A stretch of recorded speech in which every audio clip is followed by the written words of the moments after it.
Sebenarnya tadi juga saya ikuti juga persidangan di PN Timur, sekalipun melalui elektronik ya. Jadi sebenarnya PN Timur sudah menggelar sidang dan tidak terpaku dengan pra peradilan yang diajukan oleh Dr. Tifa. Terbukti hari ini pun persidangan digelar. Namun karena Ibu Tifa tidak menghadiri, ya, tanpa alasan yang jelas ya, atau bisa juga disebut mangkir ya dari panggilan pengadilan. Ya, karena bagaimanapun sebenarnya kalaupun beliau mengklaim di hari yang sama ada sidang pra peradilan, sementara sidang pra peradilan itu bisa diwakilkan oleh penasihat hukum. Sedangkan ke sidang pidana beliau di PN Timur itu tidak bisa diwakilkan. Karena sifat penasihat hukum itu hanya mendampingi. Jadi seharusnya bicara secara yuridis, beliau harusnya menghadiri persidangan di PN Timur, sedangkan untuk pra peradilan itu diwakilkan. Tapi kenyataannya beliau tidak mengindahkan itu, sehingga persidangan tidak bisa dilanjutkan. Dan akhirnya hakim memberikan penundaan untuk di sidang berikutnya ya. Mudah-mudahan ini apa namanya merupakan panggilan terakhir. Kalau memang tidak juga hadir, maka bukan tidak mungkin hakim bisa mengeluarkan perintah paksa.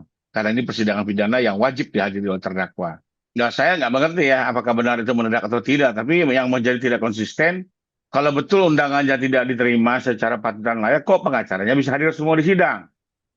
Ya, seharusnya kalau memang tidak layak, tidak patut, ya tidak usah hadir semua. Ini kan juga menunjukkan satu sikap ambigu ya. Kalau di sisi lain mempersoalkan panggilan, tapi di sisi lain penasihat hukumnya hadir semua. Ya, jadi kembali lagi, kalau saya sih tidak melihat ini sebuah bentuk itikat baik ya dari Dr. Tifa khususnya, karena seharusnya beliau menghormati persidangan yang harus dihadiri dan tidak bisa diwakilkan.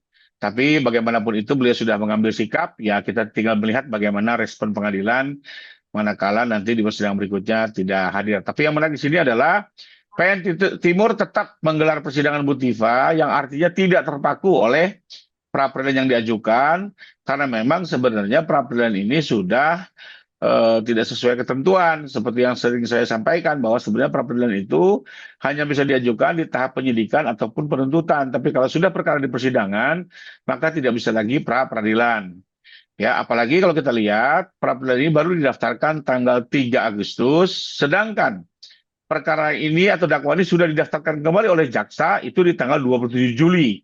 Jadi sudah jelas perkara ini sudah masuk dulu ke persidangan, sudah didaftarkan, baru kemudian Ibu Tifa mendaftarkan pra peradilan. Jadi ini berbeda ya dengan konteks yang pra peradilan Pak Roy yang pra peradilan pertama ya. Dan kalau pra peradilan yang kedua, ketiga berikutnya itu juga menurut saya yang Pak Roy nggak tepat juga. Coba sekarang PN Timur lebih bersikap tegas dalam perkara Ibu Tifa. Ya tentunya ya, apalagi kalau kita lihat ya contoh ya yang Dokter Tifa ini kan yang diajukan itu sebenarnya isinya bukan substansi pra peradilan. Seperti kita ketahui bersama yang dimaksud pra peradilan itu adalah tuntutan terkait penyalahgunaan upaya paksa. Kedua, tuntutan terkait dilakukannya penghentian penyidikan atau penuntutan. Terbatas itu gitu ya. Kalau kita bicara penangkapan, penahanan. Sementara kalau kita ikuti dasar pra peradilan Ibu Tifa ini tidak membahas hal tersebut.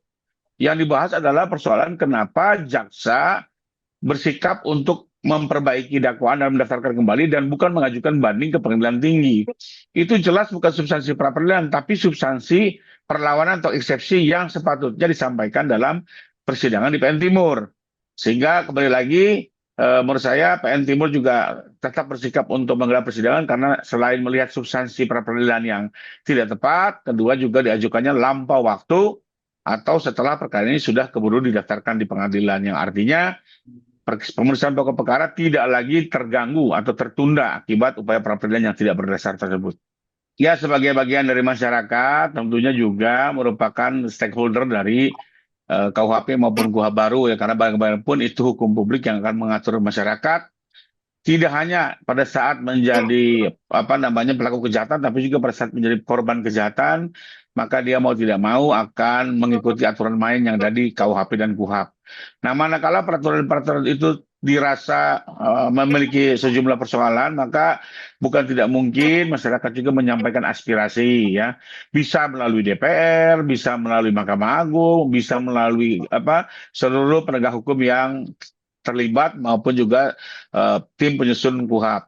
Yang menjadi menarik adalah seperti yang saya sampaikan, ini ada satu persoalan terkait pra peradilan yang dilakukan berulang-ulang yang ternyata bisa menunda pokok perkara. Kembali lagi, saya tidak melihat ini untuk terkait perkara Pak Jokowi ya. Kalau untuk perkara Pak Jokowi, kami yakinlah ini tinggal menunggu waktu ya. Mau sampai kapan dia ajukan pra peradilan pun pasti ada batasnya dan pada akhirnya juga akan kembali ke pokok perkara. Tapi yang menjadi substansi persoalan penting di sini yang saya juga mengharapkan seluruh penegak hukum terkait ya, termasuk juga tim penyusun KUHP mencermati satu fenomena yang bisa berbahaya di mana kalau pola pra peradilan berulang ini dilakukan dalam perkara-perkara yang dilakukan penahanan ya, maka bukan tidak mungkin nanti para koruptor, para kejahatan luar biasa ya, pelaku pengedar narkoba itu bisa bebas hanya gara-gara masa tahanan di pengadilan itu sudah berakhir. Seperti kita ketahui penahanan di pengadilan itu terbatas 3 bulan. Nah, kalau persidangan ini tertunda-tunda karena pra peradilan, akibatnya apa? Akhirnya persidangan ini bisa mundur-mundur terus dan pada akhirnya pada saat persidangan berjalan hanya baru berlangsung 1 bulan, masa tahanan sudah habis. Ya, apakah ini yang mau kita harapkan ya? Berapa pemahaman ini disalahartikan dan bisa mengakibatkan para pelaku kejahatan berat itu bisa terbebas dari masa penahanan yang mungkin tidak mudah juga untuk menghadirkannya kembali ya, bisa menjadi buronan, bisa lari dan segala macamnya. Jadi kembali lagi saya tidak hanya melihat persoalan di perkara Pak Jokowi atau Pak Roy ya, tapi ini ada persoalan hukum yang perlu kita cermati bersama, tentunya mencari sistem terbaik ya agar praktek pra peradilan yang berulang ini tidak menyebabkan ya pelaku-pelaku kejahatan yang masih dalam masa penahanan pengadilan akhirnya bisa dibebaskan hanya gara-gara persidangan pokok perkara tertunda-tunda akibat pra peradilan yang bisa dilangsungkan sampai 2 bulan bahkan gitu ya. Sehingga sementara tersisa 1 bulan hanya untuk melanjutkan persidangan, dan itu tidak mungkin ya. Kalau persidangan pada umumnya 3 bulan, maka apa? Baru 1 bulan persidangan terpaksa si terdakwa harus dilepaskan atau namanya disebut BDH ya, bebas demi hukum ya. Dan ini tentunya tidak mudah juga untuk menghadirkannya kembali, terutama untuk pelaku kejahatan berat ya, pengedar narkoba, pembunuh, ya kejahatan kekerasan lainnya. Jadi kembali lagi ini perlu menjadi perhatian bersama, tidak hanya terkait dengan perkara Pak Jokowi yang sedang disidangkan ini. Ya itu kan pendapatnya penasihat hukum ya boleh-boleh saja, tapi kan sekarang kita saksikan bersama di pasal 75 ayat 4, yaitu undang-undang jelas adanya kemungkinan untuk jaksa melakukan perbaikan 1 kali dan mendaftarkannya kembali. Itu jelas norma gitu ya. Tentunya itu sudah diatur sehingga itu hak yang bisa digunakan oleh jaksa.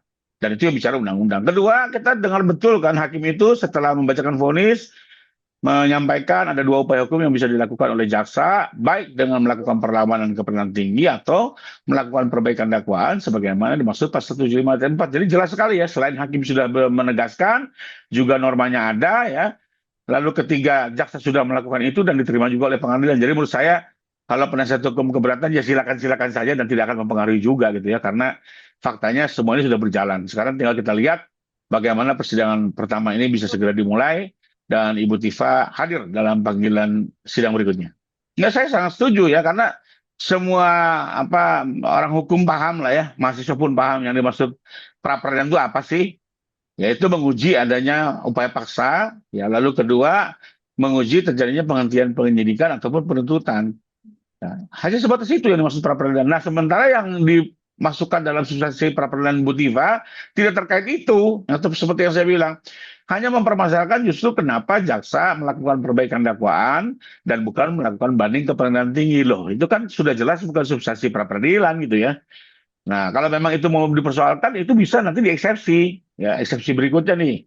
Pada saat sidang dibuka, dakwaan dibacakan, akan diberi kesempatan lagi, apakah Ibu Tifa atau penasihat hukum yang akan melakukan eksepsi, nah, tinggal mintakan itu, lalu masukkan di situ, itu yang tepat ya.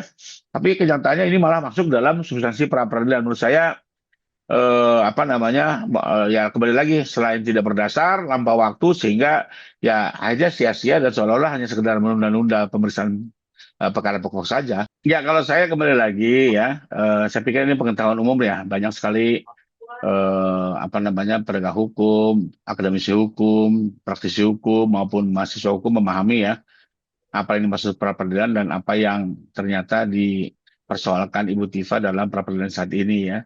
Di mana itu betul-betul tidak konteks. Tapi kembali lagi ya saya hormati aja sebagai sebuah upaya hukum sekalipun akhirnya saya menilai ini sekedar apa menunda-nunda pokok perkara dan ya mau sampai kapan gitu ya. Intinya kan tetap semua ada akhirnya ya, tetap juga pada akhirnya disidangkan, tetap juga pada akhirnya harus ada vonis dari perkara pokok ini. Entah apapun vonisnya, bisa bersalah, bisa bebas, bisa lepas, tapi kembali lagi menurut saya ini tidak fokus, membuang energi ya, bahkan apa namanya membuat menurut saya juga satu upaya-upaya yang tidak tepat guna ya. Tapi kembali lagi saya hormati saja itu sebagai upaya. Nanti kita tinggal lihat waktu yang akan menjawab semuanya. Jadi jangan lupa untuk subscribe Cumi Cumi. Ditekan ya tombol lonceng merahnya.